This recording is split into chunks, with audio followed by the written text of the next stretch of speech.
Fala aí, torcedor alvinegro praiano, espero que todos estejam bem. Vamos ver as últimas informações do Santos aí, né, que vai enfrentar o Corinthians no Clássico Paulista aí, válido pelo Paulistão. Vamos ver as informações trazidas pela Renata Fã, Cicinho aí, Edu Dracena, no Jogo Aberto. E tem muito mais, fica até o final do vídeo para vocês saírem daqui bem informados, beleza? Então, vamos ao vídeo.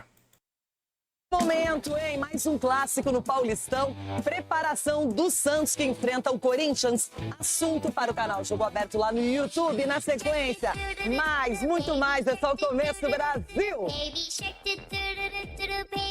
Santos ganharam folga nesta segunda-feira depois do empate contra o Guarani em Campinas. O Peixe joga em casa contra o Corinthians, segundo clássico da equipe santista no Paulistão 2026. A grande pergunta da torcida do Peixe é a seguinte: para esse duelo contra o Corinthians, será que o Gabigol vai para o jogo ou não? O técnico Juan Pablo Voivoda não. O técnico Juan Pablo Voivoda falou sobre o assunto. Não sei se vamos a contar com ele, mas ele está fazendo o melhor de ele con el departamento médico y llevando a él de a poco para contar con él en el próximo show. La parte física tiene que estar ao topo, porque si no está ao topo, o torcedor no sabe que él está disminuido. Entonces, vamos a trabajar para que él llegue bien ao clásico em Vila Belmiro. Em Campinas, o Santos esteve muito perto da vitória. Abriu o placar com um Barreal nesse lance aí. Perdeu muitos gols. É bem verdade que, sobretudo no segundo tempo, o Guarani cresceu na partida. Daí brilhou a estrela do goleiro Brazão, que chegou a defender um pênalti. No último lance do jogo, depois dessa cobrança de escanteio, veio o empate do Guarani. Gol de Kelvin. O técnico Juan Pablo Voivoda falou também sobre isso, sobre a vitória que escapou. Primeiro, a sensação é uma sensação amarga, não é uma boa sensação, porque, na última jogada de partida perdemos 2 pontos. No Campeonato Paulista, o Santos estreou vencendo em casa o Novo Horizontino por 2-1, depois perdeu para o Palmeiras fora de casa por 1-0. E aí veio esse empate em Campinas. Agora é o clássico contra o Corinthians. Como é que vai ser esse duelo? O Juan Pablo Voivoda mais uma vez. Vai ser uma partida muito difícil. Os dois estamos com a mesma quantidade de pontos, então não define nada em quanto à tabela, mas define muito em quanto a como vai estar o ânimo de um ou de outro. O jogo Santos e Corinthians vai ser nesta quinta-feira, às 7h30 da noite, na Vila Belmiro. Os atletas do Peixe, que receberam folga nesta segunda-feira, se reapresentam na terça-feira, se preparando já para esse duelo bastante importante do Campeonato Paulista 2026. Já pensou vender em qualquer... razão, né? Que não deu certo. Aí seria uma contratação violenta. E aliás, contra o Guarani foi o destaque total do Santos. Não, aí no ano passado, né? Se não fosse o Brazão, o Santos tinha caído. E para ser goleiro do Santos, o cara tem que ser um fenômeno mesmo. Porque o time para ir bola no gol, hein? Mas imagina o Brazão indo pro Flamengo tendo um Rossi lá como titular. Então imagina se ele ia ficar no banco ou não. A briga que seria, de repente, interna ali. Mas tem muito campeonato esse ano, Edu. Tem muita coisa. Mas goleiro não gosta de mas o goleiro pode se machucar. Em velocidade máxima, já estamos nos dirigindo à 4ª rodada do Campeonato Paulista. E é hora de fazer aquele raio-x, entender o que aconteceu na competição até o momento. Chegamos à metade da primeira fase, na 4ª rodada do Campeonato Paulista, e até aqui, entre as equipes de maior expressão, só o São Paulo aparece fora da zona de classificação. Cenário que reflete o momento turbulento vivido pelo clube, que enfrenta a maior crise dos últimos anos com o afastamento do presidente Júlio Casares. A gente tem que só continuar a lutar unidos, como falei, alinhados, focalizados em aquilo que tem que fazer. Vamos conferir a tabela. Olha o perigo ali. Corinthians em 7º e Santos em 8º, ambos com apenas 4 pontos. Mesma situação do 10º colocado São Paulo, o tricolor perde no saldo de gols. Bragantino e Palmeiras são os únicos com 100% de aproveitamento. 3 jogos para cada e 3 vitórias. O Massa Bruta vem de goleada diante do Botafogo por 5-0.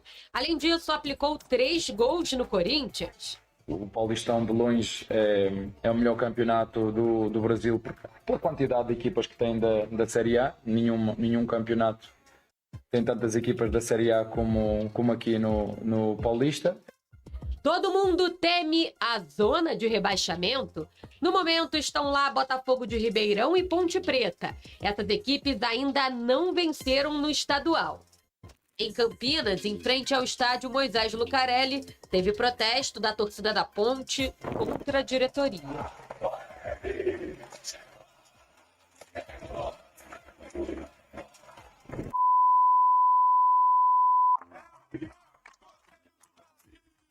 Com a mudança de formato, o Paulistão virou uma competição de tiro curto. Não há margem para erro e nem tempo para ajustes. O foco é terminar a primeira fase entre os 8 primeiros, para aí sim avançar às quartas de final. Para o Corinthians, a dificuldade está em São Paulo e Portuguesa. E quinta, clássico, Santos e Corinthians na Vila Belmiro. Va a ser una partida muy difícil. Los dos estamos con la misma cantidad de puntos, entonces no define nada en cuanto a la tabela, más define mucho en cuanto a, a cómo va a estar o ánimo de uno o de otro. Falando em clássico, ainda tem... Trazer pra gente as informações do Santos e do time do Vojvoda, então, que vem de empate sofrido no finalzinho nesse Paulistão, hein, Jalili? É isso, Bruno. Se a Mari está com 100% de aproveitamento no setorismo do Palmeiras, eu estou com 100% de aproveitamento com a chuva aqui em Santos. Brincadeiras à parte, bom dia para você, bom dia aos amigos do estúdio também, ao fã de esporte, como você falou, né? Depois desse empate amargo, com gosto de derrota no último final de semana com o Guarani, o Santos ontem folgou e se reapresenta nesta tarde aqui no CT Pelé para iniciar a preparação para o clássico desta quinta-feira contra o Corinthians na Vila Belmiro. Claro, a grande novidade, que não é muito bem uma novidade para essa partida, vai ser o retorno do Gabigol. Ele que foi preservado contra o Guarani, sequer viajou para Campinas com dores musculares, foi preservado, ficou aqui no CT Pelé se recuperando e a tendência é que ele vá para o clássico. Outro jogador que torna-se uma preocupação, especialmente para o torcedor do Santos, é o Gabriel Brazão. Ele vem sentindo dores na região da coxa desde o clássico contra o Palmeiras, torna-se uma preocupação, claro, para o torcedor principalmente, mas nesse momento não preocupa o Santos para o clássico desta semana. Obviamente, com os treinos de hoje e amanhã, esses treinos vão ser fundamentais para que o Santos possa avaliar as condições de jogo e físicas tanto do Gabigol quanto do Brazão. Então, Santos e Corinthians nesta quinta-feira, 7h30 da noite, na Vila Belmiro. Um jogo, claro, é um clássico, mas também é um confronto direto entre os rivais, porque os dois estão coladinhos ali na tabela. O Corinthians é o 7º, o Santos é o 8º, os dois com 4 pontos nesse Paulistão. Agora, uma informação de mercado, a informação é do Vene Casagrande, é que depois da frustração em relação ao Felipe Loyola, né, volante chileno, o Santos tentou contratar ele em agosto, tentou novamente no final do ano, mais uma vez essa busca pelo jogador foi frustrada e por isso agora o Santos abriu negociações com o Pumas do México pela contratação do volante José Caicedo. A ideia do Santos é contar com esse jogador, né, colombiano de 23 anos, em um contrato de empréstimo com opção de compra no final do ano. As conversas estão em andamento, até porque o Santos até agora fez um mercado muito discreto, né, nessa janela, trouxe apenas 2 jogadores, o Gabigol e o Gabriel Menino, ambos por empréstimo. O Santos agora, então, a gente vai ficar de olho nessas movimentações no mercado da bola. Bruno? É isso, né? Bastante movimentado o mercado santista, essa história do Michael e esses outros pontos, então, que a Jalili trouxe. Então, pessoal, indo até na contramão, né, do que o Sormani falou aí, né? No Corinthians? Não, Michel é no Santos. Ah, no Santos. Vou explicar essa situação. Até estava conversando, eu e a Natália Ferrão estamos apurando essa história toda, porque assim, o Santos tem um acordo com o Michael do Flamengo. É um acordo definitivo, um acordo salarial. O Michael irá reduzir seus vencimentos, seu salário, para jogar no Santos, porque era inviável para o Peixe pagar o que ele recebia no Flamengo. Ele chegaria no clube tendo os maiores salários do elenco. Então, se o Santos falou assim, se você quiser jogar aqui, tem que reduzir um pouco seus vencimentos. E ele topou. tem um acordo com o Michael. A questão é com o Flamengo, porque aí eu e a Natália Ferrão apuramos que existem alguns valores em aberto do Flamengo com o Michael, que o Flamengo ele quer que o Michael libere, tipo, pô, você quer jogar no Santos? Então, deixa ele abra mão disso e vai jogar no Santos. E aí, esse ainda é um pouco do impasse, assim. Podemos dizer que já tem um acerto Michael e Santos, mas ainda tem um impasse com o Flamengo. A ida do Michael seria, em definitivo, para o Peixe, pagaria um valor para o Flamengo e seria um contrato de 3 a 4 temporadas. Mas resta que o Michael solucione essa questão com o Flamengo. Então, a negociação tem um acerto entre jogador e clube, Peixe, mas ainda tem a pendência com o Flamengo. E no Flamengo, será que ele... Bom, é mais essa ele questão tá fora dos planos. Tá fora dos planos, né? O Flamengo não vai fazer força, então, para ele ficar. É um jogador que, nesse momento, espaço. Não. Abre espaço. Perdeu, o Cebolinha cresceu muito na reta final da temporada passada. Exato. E o Bruno Andrade já alertou aqui no Fala Fonte. O Felipe Luiz já comunicou que o Michael tá fora dos planos do Flamengo para essa temporada. Então é mais um, né? O Alan também, tem o Vinha que já foi negociado. Então, alguns jogadores estão de saída do Flamengo. O Juninho X já foi negociado também. Foi também. Então a gente tá falando de pelo menos 4 jogadores aí, então, porque o Vinha e o... Então, pessoal, levando bastante a sério o que o Sormani falou ontem, né? Eu assisto o Sormani. E de manhã a gente trouxe aqui um trechozinho que o Sormani fala que o Santos não tem dinheiro para pagar o salário do Michael. No caso, o ESPN acabou de trazer aqui, né? Que do jeito que o Sormani falou, ele está certo. Mas por esse lado aqui agora que o Felipe Sil acabou de trazer, é que o atleta, para não ficar sem jogar, aceita reduzir o salário. Ele topou reduzir o salário e assinaria um contrato de 3 a 4 anos. Eu só acho loucura do Santos assinar um contrato de 3, 4 anos com o Michael. Por quê? Vamos olhar aqui no Transfermarkt já pra gente ver o porquê. Porque é um jogador que se machuca, né? Ficou muito tempo sem jogar, se machuca, não muito, mas quando se machuca fica muito tempo fora, tem recuperação lenta. Caso o negócio seja fechado, o Peixe pagaria uma compensação financeira ao Flamengo e assinaria com o jogador definitivo, beleza? Pessoal, deixa eu botar aqui na página do Transfermarkt para vocês verem por quê, né? Eu acho que o Michael, ele tem 29 anos, 3 anos de contrato, ele é até 32, baixinho, 1,62 m, 1,66 m, ponta esquerda, é um jogador, joga ambos pela ponta esquerda, como também na ponta direita. Mas eu acho loucura porque hoje ele vale 3 milhões de euros. Um jogador que já valeu 8,5 milhões de euros, né? E ele tem contrato com o Flamengo até 2028. Mas já tem um acordo, né? O Flamengo não quer continuar com ele, então o Flamengo já sabe que vai perder dinheiro, né? Quando o Flamengo comprou ele valia 7 milhões de euros, ele só caiu de produção, infelizmente. O time do Flamengo muito forte, ele não teve espaço. Por que eu falo loucura? Loucura pelo salário, pessoal. O salário do Michael é um dos mais altos do Flamengo. 1,5 milhão. Acho que é 1 milhão e 600 mil.